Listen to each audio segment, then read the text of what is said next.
సత్యారెడ్డి, స్వర్గీయ గద్దర్, పల్సర్ ఝాన్సీ, కారం వినయ్ ప్రకాశ్ ప్రధాన పాత్రధారులుగా కుమారి ధను, బాబుదేవ్, అప్పారావు సింగ్ తదితరుల తారాగణంతో సత్యారెడ్డి స్వీయ దర్శకత్వంలోని చిత్రీకరించబడిన చిత్రం ఉక్కు సత్యాగ్రహం. ఈ సినిమా ఉభయ తెలుగు రాష్ట్రాల్లో నవంబర్ 29న 200 పైచిలకు థియేటర్స్లో విడుదలైంది.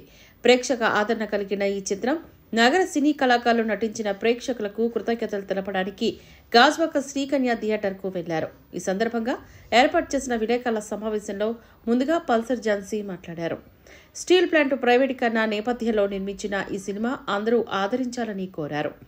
సీనియర్ సినీ ఆర్టిస్ట్ బాబుదేవ్ మాట్లాడుతూ స్టీల్ ప్లాంట్ ప్రైవేటీకరణ నేపథ్యంలో ఒక సినిమా చిత్రీకరించడం అమోఘమని, దానికి సత్యారెడ్డి గారు నడుం కట్టడం పూర్వజన్మ సుకృతమని, 4-5 మాసాల శాలరీ ఇవ్వకుండా ఇబ్బంది పడుతున్న యాజమాన్య ధోరణికి నిలువెత్తు దర్పణం ఈ చిత్రమని తెలియజేస్తూ బెంగాల్లో Durgapur steel plant, Orissa Rourkela steel plant, Jharkhand Tata steel plant కార్మికులను ఆదర్శంగా తీసుకుని ఈ చిత్రం నిర్మించారని, ఈ సినిమాలోని సుప్రీంకోర్టు జడ్జిగా వేషమిచ్చినందుకు గాను దర్శక నిర్మాతలకు కళాభివందనం తెలియజేశారు. ఆఫీసర్ పాత్రధారిని ధను మాట్లాడుతూ సినిమా ఇంత విజయవంతమవుతుందని ముందుగానే ఊహించానని, సత్యారెడ్డి గారికి కృతజ్ఞతాభివందనాలని తెలియజేశారు. జనరల్గా చెప్పాలంటే నేను కృతజ్ఞతలు ఫస్ట్ సత్యారెడ్డి గారికి చెప్పుకోవాలి. నెక్స్ట్ ఝాన్సీ గారికి నాకు ఈ సినిమాలో అవకాశం ఇచ్చారు. ఓ సుప్రీంకోర్టు జడ్జి రోల్ ఇచ్చి నాకు మంచి క్యారెక్టర్ కూడా ఇచ్చారు. బాగుంది. ఇలాంటి నినాదాలు టోటల్గా దేశవ్యాప్తంగా ప్రభుత్వం కూడా ఈరోజు 4-5 మాసాలుగా స్టీల్ ప్లాంట్ ఎంప్లాయీస్కి జీతాలు కూడా లేవని నేను తెలుసుకుని చాలా బాధపడ్డాను. నేను చెప్తా ఆ సినిమా చూస్తున్న చెప్పు నిజంగా కంటెంట్ నీరు వస్తుంది.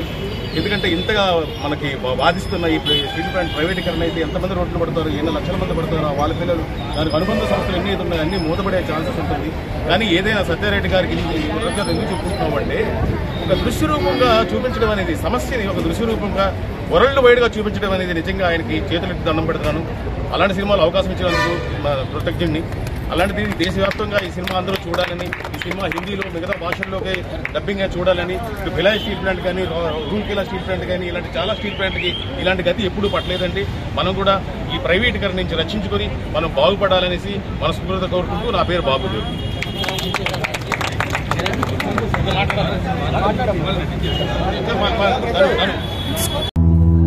ఉద్యమం ఉధృతమయ్యేలా ఉంది. దాని స్థాయిని తగ్గించి ఉక్కుపాదంతో అణిచివేయాలి. అలా ఎందుకు ఈ విశాఖ ప్రజలు ఆ సత్యం కోసం ప్రాణాలు ఇవ్వడానికి కూడా సిద్ధంగా ఉన్నారు? ఏంటి ఆయన గొప్ప? అతని చరిత్ర ఏంటి? స్టీల్ ప్లాంట్ నిర్మాణం కోసం అనేక ఉద్యమాలు జరిగిన తర్వాత ప్రభుత్వ భూసేకరణలో 6,000 ఎకరాలు తక్కువైతే అడగకుండానే విరాళం ఇచ్చిన అపర దాన కర్ణుడు, ఆగర్భ శ్రీమంతుడు, కురుపాం జమీందార్ శ్రీ రాజా సత్యనారాయణ గారి ముద్దుల మనవడేనమ్మా ఈ సత్యం, అలియాస్ రాజా సత్యనారాయణ రాజు. సత్యం ఒక చెడ్డవాడి చెడుతనం కన్నా మేధావుల మంచి వాళ్ళ మౌనమే ఈ దేశానికి అత్యంత ప్రమాదకరం సార్. మన విశాఖ స్టీల్ ప్లాంట్ సత్యం గారు, నా వ్యక్తిగతంగా చూస్తే మిమ్మల్ని అభినందించాలనిపిస్తుంది. కానీ చట్టపరంగా చూస్తే ఏం చేయాలో తెలియట్లేదు. ధన్యవాదాలు సార్. స్టీల్ ప్లాంట్ లీడర్ సత్యమన్నతో కేంద్ర కమిటీ చర్చలు విఫలం.